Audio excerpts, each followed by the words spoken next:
Hi, good evening. So, meron akong dalawang buyer ng adjustable bench, yung model 2.0.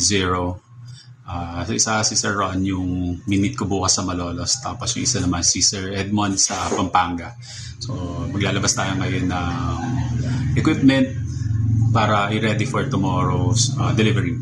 Hi, pakasamahan niyo ako.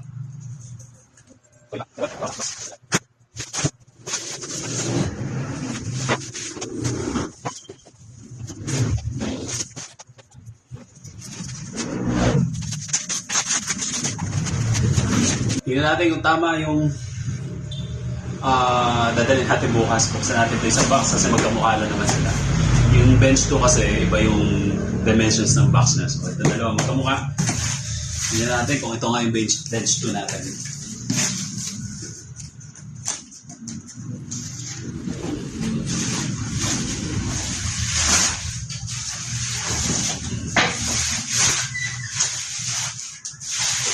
Oh, ito nga. Ayun. So, see you tomorrow. Nakarga ko na lang to sa sasakyan mamaya. Bukas. Tapos, kita tayo sa meeting place natin. Ayun.